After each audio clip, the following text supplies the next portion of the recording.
السلام عليكم ورحمة الله وبركاته. ازيكم حبايبي؟ عاملين ايه؟ يا رب تكونوا بخير. النهاردة فطار جديد وفكرة جديدة بإذن الله. هنعمل مع بعض لحمة كده مسلوقة، وهنعمل جنبها شوية سبانخ كده في السريع. الموضوع كله سهل خالص وبسيط. مش هياخد معاكي برضو وقت خالص، مجرد أفكار بقولها لكم، وانتوا طبعا شاطرين هتعرفوا تنفذوا. مش بتبقوا محتاجين مني الطريقة ولا حاجة، ولكن بنساعد بعضينا وبنفكر بعض. فيلا نشوف هنعمل الموضوع ايه، وهنحضر الفطار بتاعنا ازاي. جبت هنا كيلو من اللحمة. طبعا اعملي الكمية اللي انت تحبيها. انا يعني بجيب الكيلو اسلقه كده مرة واحدة عشان يعمل شوربة حلوة اقدر اعمل بيها الخضار بتاعي. ولو فاض لحمة بدخلها بقى، يعني بغير فيها بقى، بعملها محمرة، بعملها طاجن، بغير في طريقتها يعني. فجبت كيلو كده من اللحمة، هبدأ اغسلها كويس وهبدأ ان انا اسلقها علشان اخد منها شوربة نعمل بيها الخضار. اول حاجة في السلق ان المية لازم تبقى بتغلي. تمام، لازم المية تبقى بتغلي. انا طبعا موطيه النار علشان بس البخار اعرف اوريكم ايه اللي محطوط. انما هي الميه كانت بتغلي جدا يعني. حاطه طبعا جزر، ورق لورا، حبهان، بصل.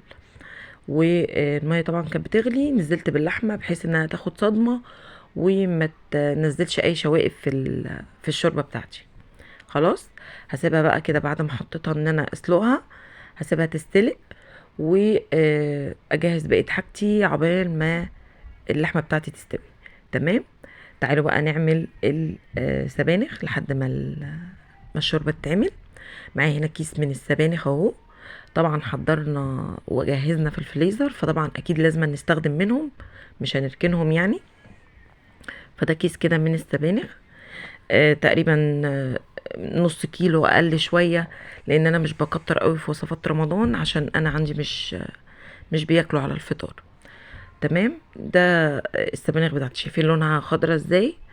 ما بعملش فيها اي حاجة غير ان انا بغسلها وبسيبها تتصفى. بعد ما بقطعها واغسلها بسيبها تتصفى كويس جدا من اي مية.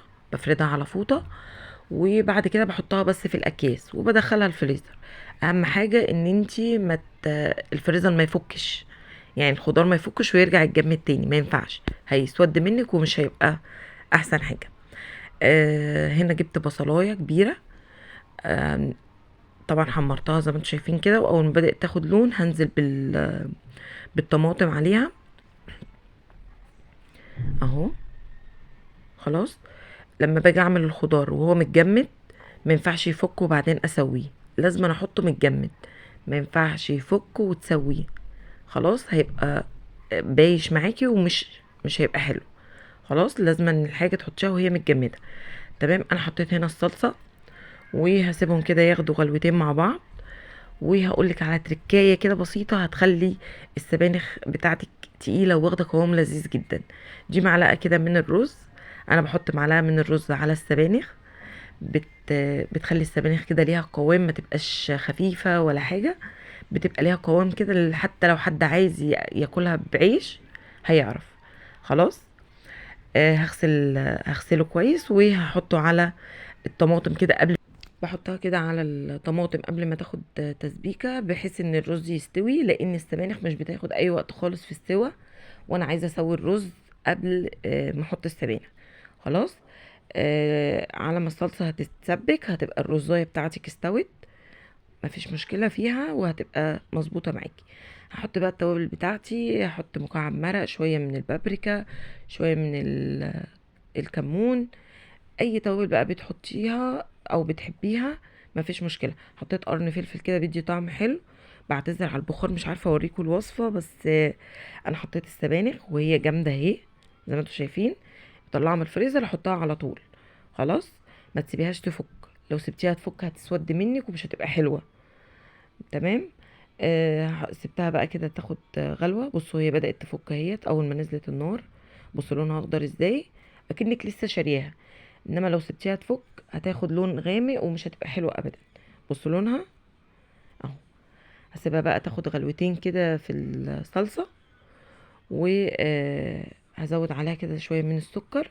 ما تزوديش الملح في السبانخ لو حاطه مكعب مرق استكفي كفايه، ما تحطيش ملح لان انت هتحطي شوربه، فالشوربه طبعا بنبقى مدينها توابل وملح وكده، فالسبانخ اصلا نسبه املاح فيها عاليه فما بتبقاش محتاجه ملح كتير. انا كده خلاص خلصت، عملت جنبهم شويه من الرز الابيض، وعملت شويه سلطه واللحمه مسلوقه بحيث يشربوا شويه شوربه كده، وعملنا احلى فطار. فكره يعني لفطار يوم. جربي الوصفات وخدي الافكار، وان شاء الله هنزل لكم وصفات تانية وافكار تانية لرمضان عشان الناس اللي بتحتار تبقى عايزه تعمل اكل ايه. ما تكلفيش نفسك كتير، رمضان ما فيهوش الناس مش بتاكل فيه، فنحاول نعمل على القد. وكل سنه وانتم طيبين، ورمضان كريم عليكم، واشوفكم في وصفه جديده. سلام.